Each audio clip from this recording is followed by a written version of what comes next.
After knowing the overall lore of the Cryptic Notes game mode, now I will take you into the fun facts, trivia, and some theories surrounding this game mode.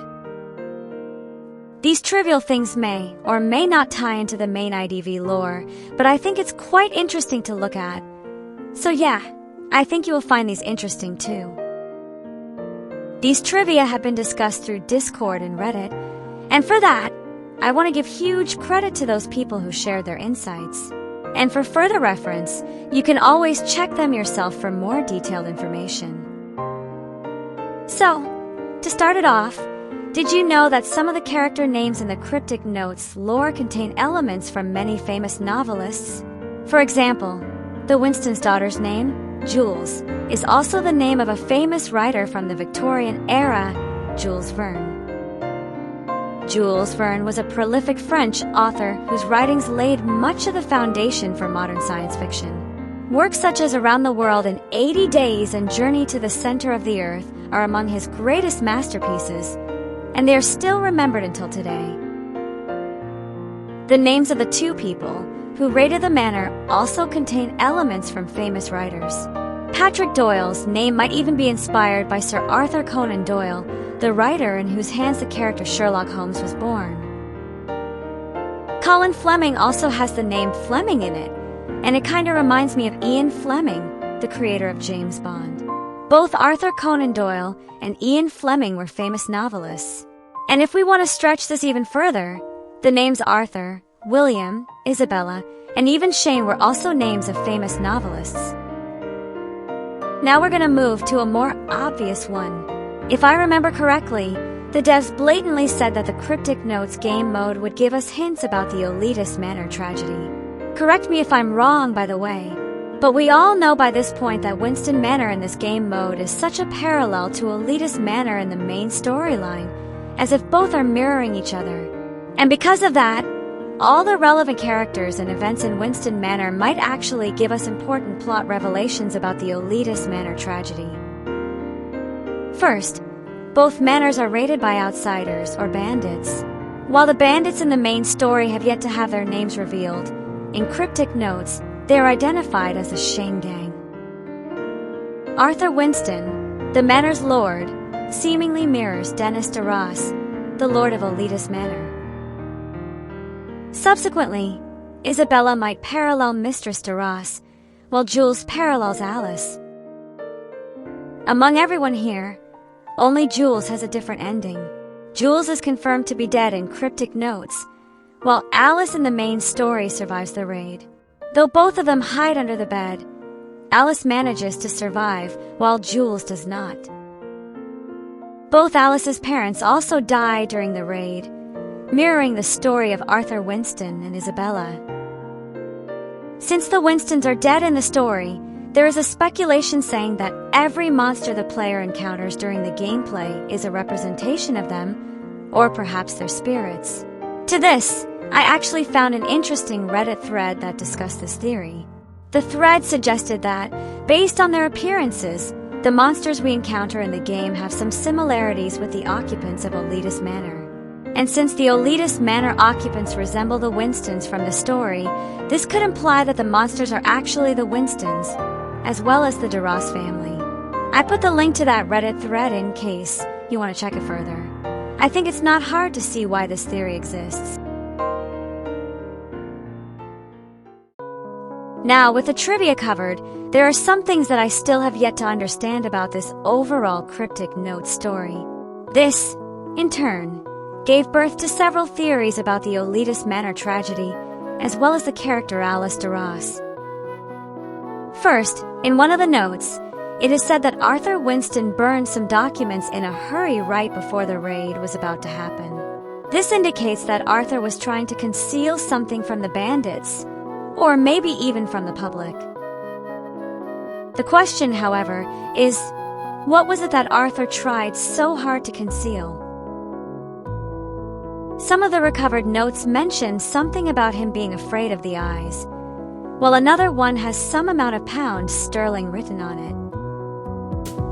While I still don't know what the documents are, a certain theorist in the Discord server mentioned that Arthur was probably involved in some shady business. There's no solid proof so far, but that could be one reason why Arthur wanted to get rid of certain documents so hastily. Second, and this is quite intriguing in my eyes, is that Arthur has a brother in London named William. We know Arthur wrote a letter to William asking for help. In the Cage of Yesteryear event, Dennis DeRoss also wrote a letter to Wilhelm Lamb. What if the exact message and the context of a scene mirror one another? And if Arthur is a parallel to Dennis DeRoss, could it be that he also has a brother somewhere? The name William itself kinda reminds us of William Lamb, the second Duke of Melbourne in British history. William Lamb is the inspiration behind Wilhelm Lamb, Lord Melbourne in this game. Now, this is quite a huge stretch, at least before any more solid clues or evidence are dropped. But what if Dennis DeRoss and Wilhelm Lamb have a connection? What if they are brothers? Well, maybe not exactly brothers, but what if they are brothers-in-law? I first heard this theory from a certain discussion in Discord, and I found it even more intriguing after I realized something else. Jules' mother, Isabella, Arthur's own wife. Isabella is another name that is equivalent to Elizabeth. Both names have Hebrew origins, coming from Elisheba. Given that fact, would it be possible that Alice's mother, Mistress DeRoss, had the real name Elizabeth? Well, if we connect this theory with the previous theory about Wilhelm being Dennis DeRoss' brother-in-law, then it can be concluded that Mistress DeRoss' maiden name was Lamb. And if her true name was Elizabeth, then her full maiden name would be Elizabeth Lamb. And you know what? Elizabeth Lamb was actually the mother of William Lamb in real life. So my point is, if Wilhelm Lamb is based on William Lamb, then what if Mistress DeRoss is also based on a character named Elizabeth Lamb? Wilhelm and Elizabeth are blood related, so perhaps Mistress DeRoss and Wilhelm Lamb could also be related? And not just that, in a certain letter, Orpheus was denied when he tried to adopt Alice because the church believed that the person adopting Alice should be her relative. With Wilhelm being able to adopt Alice, could it be that he was her relative? Again, this is merely a theory, but I found this one really interesting. Lastly, if we notice carefully, the Shane gang started causing havoc in August 1863, and 2 months later, in October 1863, the Winston Manor was also raided. 2 months is also the amount of time needed by Jose's father to conquer the sea. Jose's lore mentions that their ship was caught in a storm. Joaquin, the captain, as well as Jose's father, struggled for 2 months, including battling pirates who wanted their wealth. After losing many of their crew, they eventually sailed back to the British royalties. Jose, however, mentioned in his diary that there were no such struggles. There were no pirates, nor was there a storm. What happened during those 2 months was that their ship was swept away, and that overall incident awakened the demons flowing through the Baden's blood. Now, from his backdrift skin, as well as his 5th and 6th letters, we know that the Badens were once famous pirates before being commissioned by the British royalties to do some special work. If the overall incident awakened the demons flowing through the Baden's blood, does it mean that being adrift for 2 months caused the Baden family's piracy instincts to re-emerge?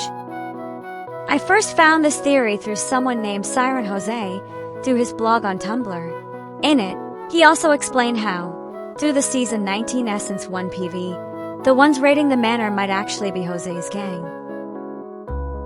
The outfit similarities between the two might confirm this. Not to mention, the Shane gang was famous, and there were 2 months between the first signs of the raid and the actual Winston Manor massacre. 2 months is also the time it took for the Badens to eventually set sail again.